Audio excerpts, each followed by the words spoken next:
इसी तरह औरतों का फितना एक बहुत बड़ा फितना है। ये औरतों का फितना है कि इंसान सिरात मुस्तकीम को भूल जाए, अहकाम इलाहिया को भूल जाए। बीवी राजी होने चाहिए, औरत राजी होनी चाहिए। इस्लाम के कोई अहकाम छूटते हैं तो कोई हर्ज नहीं। कितने ही लोग हैं जो अपनी बीवियों के हाथों मजबूर होके सूद का कारोबार करने पर आ जाते हैं, बैंक से लोन लेके गाड़ी लेते हैं, बैंक से लोन लेके मकान बनाते हैं, बैंक से लोन लेके जमींदारी का सिलसिला शुरू करते हैं। क्यों? बेगम की डिमांड ज्यादा है, वो थोड़े पैसों पे सब्र करने वाली नहीं है, इतनी मेरी कमाई नहीं है, अब सूद का पैसा लूंगा तो अपनी बेगम को राजी रखूंगा। ये फितना नहीं तो और क्या है। अगर आप पहली मर्तबा हमारे प्लीज सब्सक्राइब कर लीजिए। इसी तरह औरतों का फितना एक बहुत बड़ा फितना है। मालिक का फरमान सुनिए, ज़ुय्यिना लिन्नासि हुब्बु शहवाति मिनन निसा। लोगों के लिए औरतों की मोहब्बत को मुज़य्यन कर दिया गया है। औरतों की मोहब्बत लोगों के लिए मुज़य्यन की गई। बुखारी और मुस्लिम में फरमान मुस्तफ़ा सल्लल्लाहु अलैहि वसल्लम मौजूद है। प्यारे हबीब फरमाते हैं, मा तरक्तु बअदी फितनतन अज़र्र अला रिजाली मिनन निसा। मैंने अपने बाद मर्दों पर औरतों से बढ़कर कोई शदीद फितना नहीं छोड़ा। सबसे बड़ा फितना जो मर्दों पर है वो औरतों का फितना है, और अक्सरियत इसका शिकार हो जाती है। अच्छा भला दीनदार होता है, किसी बेदीन औरत से शादी कर बैठता है, वो चेहरा जो सुन्नत मुस्तफ़ा से जगमगाता था, वो एक बेदीन लड़की को अपने घर में लाकर वो चेहरा यहूद नसारा और मजूस जैसा मुंह बना लेता है। उससे पूछो, भाई आप तो मोहम्मदी चेहरे वाले थे, क्या हुआ? वो जी बुढ़ी कहती भी दाढ़ी नहीं चाहिए।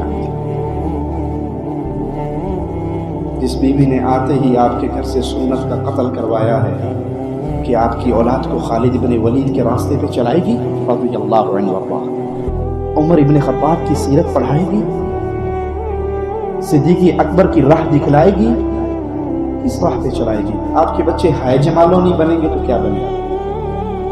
जिसने आपके घर में आते ही मोहम्मद करीम की सुन्नतों को ज़िबाह करना शुरू कर दिया सल्लल्लाहु अलैहि वसल्लम, इसकी खौफ से उम्मीद करते हैं कि इब्न तैमिया पैदा होंगे, कोई आलिम पैदा होगा। आपके नज़दीक ये छोटी सी बात है, मेरे नज़दीक शैतान का सबसे बड़ा दरवाज़ा यही है।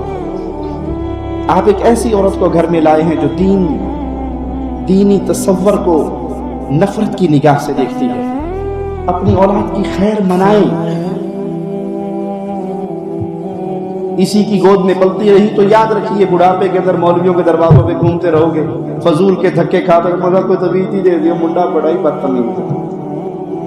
जिस माँ ने उसके बाबा के घर में आते ही इस्लाम पर छुरियां चलाई थी, वो कभी भी इस बच्चे के दिल में ईमान को परवान नहीं चढ़ा।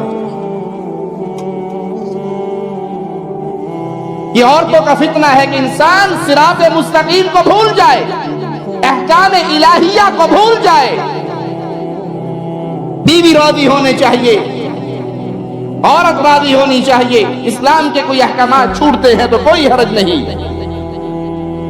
कितने ही लोग हैं जो अपनी बीवियों के हाथों मजबूर होके सूद का कारोबार करने पर आ जाते हैं, बैंक से लोन लेके गाड़ी लेते हैं, बैंक से लोन लेके मकान बनाते हैं, बैंक से लोन लेके जमींदारी का सिलसिला शुरू करते हैं।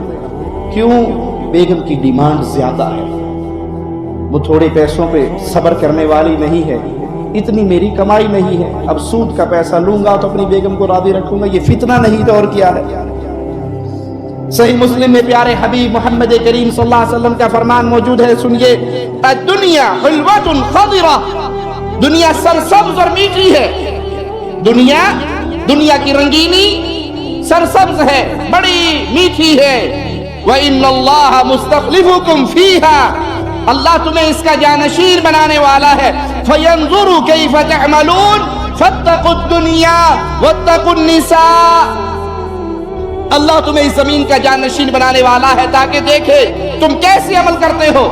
प्यारे हबीब अलैहिस्सलाम का फरमान सुनिए, बस दुनिया से बचो, औरतों से बचो। اس کی محبت کو اپنے اوپر ایسا غالب نہ کرو کہ آپ کے دل سے اللہ کی محبت نکل جائے، رسول اللہ کا پیار نکل جائے صلی اللہ علیہ وسلم۔ بیوی کی محبت باقی رہے لیکن وہ اللہ اور اس کے رسول کی محبت کے تابع ہو۔ اس کی وہ بات تو پیار و محبت سے مانو جو شریعت کی حدود کے اندر ہو، اور جہاں وہ اسلام سے باہر نکلنے کی کوشش کرے تو پیار سے، محبت سے، دلائل سے نہ مانے تو سختی سے، وہ آپ کی رعایا ہے۔ اس کی محبت کو اللہ اور اس کے رسول کے پیار پہ غالب نہ ہونے دیجیے۔ اور یاد رکھیے پیارے حبیب علیہ الصلوۃ والسلام فداہ ابی و امی فرماتے ہیں بنی اسرائیل کا پہلا فتنہ عورت کی وجہ سے۔ عورت شیطان کی رسیاں ہیں، شیطان ان رسیوں کو پھینک کر مردوں کو اپنے جال میں قید کرتا ہے۔ جہاں انسان شریعت کی حدود کو چھوڑ کر بڈھی مگر لگتا ہے تو سمجھ لیجئے پھر فتنوں کے دروازوں کے راستے کھل جاتے ہیں، اس کو پھر ہلاکت اور بربادی سے کوئی نہیں بچا سکتا۔ اور جہاں اس نے شریعت کو اپنے لیے، اپنی بیوی کے لیے پہلے سے ہی حق مقرر کیا ہوتا ہے، ڈن کرتا ہے بیگم سے، آپ کی وہ بات تو مانوں گا جو قرآن و حدیث کے تابع ہوگی، اور جو قرآن و حدیث کے تابع نہیں ہوگی آپ کی ناراضگی برداشت کر سکتا ہوں، عرش والے اللہ کو ناراض نہیں کر سکتا، محمد الرسول اللہ کو ناراض نہیں کر سکتا صلی اللہ علیہ وسلم۔ علماء کا قول سنیے، کسی نامحرم عورت پر داخل ہونا مومن کے لیے جائز نہیں، اگرچہ اس کو قرآن پڑھانا ہی مقصود کیوں نہ ہو۔ اب تو یہ تمیز ہی نہیں ہے، کسی کو پردے کی بات ہے، کوئی صاحب دنیا کس سن میں ہے، آپ پرانے دور کی دقیانوسی والی باتیں کرتے ہیں۔ اب تو کزن تو دور کی بات رہے گی، یہ ہمارے محلے دار ہیں، یہ پڑوسی ہیں، وہ پڑوسی بغیر اجازت کے گھر میں آ رہا ہے، جا رہا ہے، لڑکیوں کے ساتھ بیٹھا ہوا ہے، کوئی نہیں، جاننے والے ہیں، غیر آدمی کے ساتھ تو نہیں بیٹھی، جاننے والے ہیں۔ اور اسلام پیارے حبیب علیہ السلام کا فرمان خامد کے بھائی کے بارے میں کہتا ہے یہ موت ہے، دیور جس کی یہ بھابھی ہے اس کو اسلام موت کہتا ہے۔ اور کوئی شادی نہیں جس کے اندر عورت اور مردوں کا مخلوط اجتماع نہ ہو، کوئی ولیمہ نہیں جو شادی ہال کے اندر عورتیں اور مرد بن ٹھن کے اکٹھے موجود نہ ہو، تعلیمی مراکز عورتوں اور مردوں کے اکٹھے ہیں، کہاں جائے گا؟ اور اہل علم منع کرتے ہیں قرآن پڑھانے کے لیے بھی تنہائی میں کسی عورت کے پاس ایک مرد اکیلا بیٹھ کے اسے قرآن کی تعلیم بھی نہ دے۔ ہو سکتا ہے شیطان میں تو اسے قرآن پڑھا رہا ہوں، آپ نے دیکھا نہیں ہے نیٹ کے ذریعے جتنی گندی دوستیاں اور بربادی ہوتی ہیں وہ کہاں سے چلتی ہیں؟ دین کے نام سے نہیں چلتی۔ اجی مجھے پتا ہے وہ لڑکی ہے، میں اسلامک میسیجز فارورڈ کرتا ہوں، بس اسلامی میلز جو ہیں وہ ہم آپس میں ایک دوسرے کو بھیجتے ہیں، پتا ہے مجھے اسلامی میسیج آئے، دعائیں آئیں، نماز کا طریقہ آیا، پھر کیا حال ہے، کہاں سے ہیں، کدھر رہتی ہیں، دین تک ہی ہمارے دوسرے کے آگے نہیں بڑھیں گے۔ شیطان پوش کرتا ہے، چلو اور پوچھو اور پوچھو اور پوچھو، اینڈ گناہ پر ہوتا ہے۔